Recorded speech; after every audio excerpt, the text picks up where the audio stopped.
పల్నాడు జిల్లాలో బందోబస్తు కొనసాగుతుంది. నర్సరావుపేటలో ఇంకా 144 సెక్షన్ కొనసాగుతోంది. షాపులను మూసివేశారు. నేతల ఇళ్ల దగ్గర ముళ్ల కంచెలు, బ్యారికేడ్లు ఏర్పాటు చేశారు. అవాంఛనీయ ఘటనలు జరగకుండా ముందస్తు చర్యలు కూడా చేపట్టారు.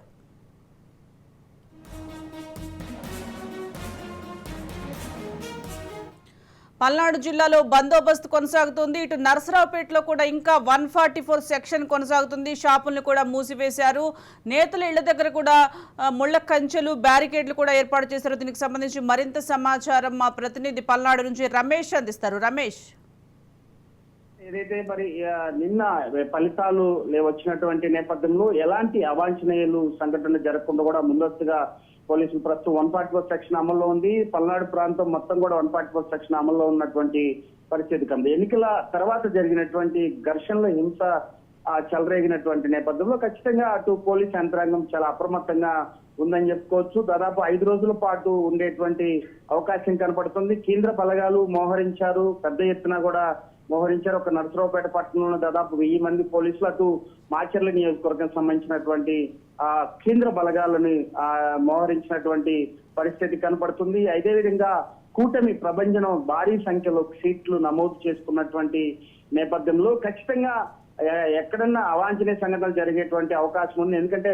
వైసీపీ ఎమ్మెల్యేలు ఎవరైతే గతంలో సిట్టింగ్ ఎమ్మెల్యేగా ఉన్నటువంటి ఇళ్ల దగ్గర కూడా కంచెలు ఏర్పాటు చేశారు. ఎందుకంటే ఆకతాయిగా ఎవరైనా టీడీపీ కార్యకర్తలు రాళ్లు రువేటువంటి ప్రమాదం ఉన్నటువంటి నేపథ్యంలో ఖచ్చితంగా పోలీస్ యంత్రాంగం చాలా అప్రమత్తంగా ఉన్నారని చెప్పుకోవచ్చు. ఇప్పటికే జిల్లా ఎస్పీ మల్లికా ఖార్గే అటు అభ్యర్థులకు ఒక సూచనలు అయితే చేశారు. 7 నియోజకవర్గాలు టీడీపీ కూటమి గెలుచుకున్నటువంటి నేపథ్యంలో ఖచ్చితంగా అభ్యర్థులకి ముందస్తుగానే ఎస్పీ తెలియజేశారు. ఎక్కడ కూడా మరి విజయోత్సవ ర్యాలీలు కానీ బాణాసంచాలు కూడా కాల్చడానికి వీల్లేదంటూ కూడా ఒక ఆంక్షలు అయితే ఉన్నాయి. ప్రస్తుతం పల్నాడులో 144 సెక్షన్ అమల్లో ఉంది. ఈ రోజు కూడా కొనసాగేటువంటి అవకాశం ఉంది. ఎక్కడ కూడా వాణిజ్య వ్యాపారాలు కూడా తెరవడానికి వీల్లేదంటూ కూడా అటు హెచ్చరికలు అయితే కొనసాగుతున్నాయి.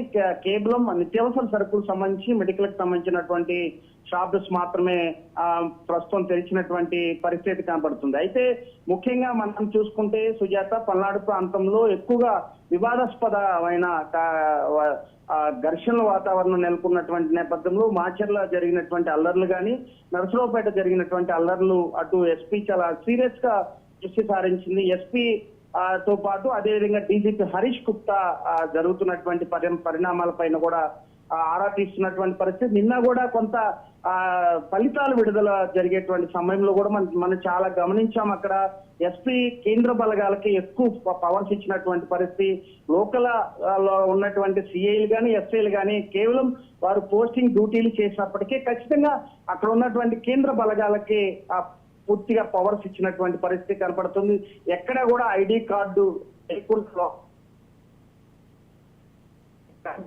ఎందుకంటే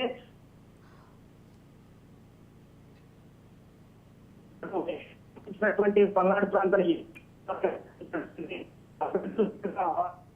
సమావేశం ఏర్పాటు చేశారు. అదేవిధంగా టీడీపీకి సంబంధించినటువంటి అభ్యర్థులకి సమావేశం ఏర్పాటు చేశారు. ఎన్నికల్లో రోజు ఫలితాల్లో వ్యవహరించాల్సినటువంటి తీరు పైన కూడా ఎన్నికల కమిషన్ ఇచ్చినటువంటి ఆదేశాల మేరకు వెళ్లాలంటూ కూడా సూచనలు అయితే చేశారు.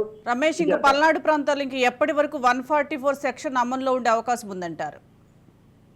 మరో అంటే మామూలుగా కేంద్ర ఎన్నికల సంఘం 6వ తారీఖు వరకు సూచనలు అయితే చేసింది. ఎందుకంటే ఆ ఇంటెలిజెన్సీ వర్గాల ద్వారా ఖచ్చితంగా విజయోత్సవ ర్యాలీలు కానీ, ఇప్పటికే కొన్ని చోట్ల స్వల్ప ఘర్షణలు అయితే కొనసాగినటువంటి నేపథ్యంలో ఖచ్చితంగా అక్కడక్కడ కొంత ఘర్షణలు నెలకొన్నటువంటి నేపథ్యంలో అది కొంత సద్దుమణిగినటువంటి పరిస్థితి కనపడుతుంది.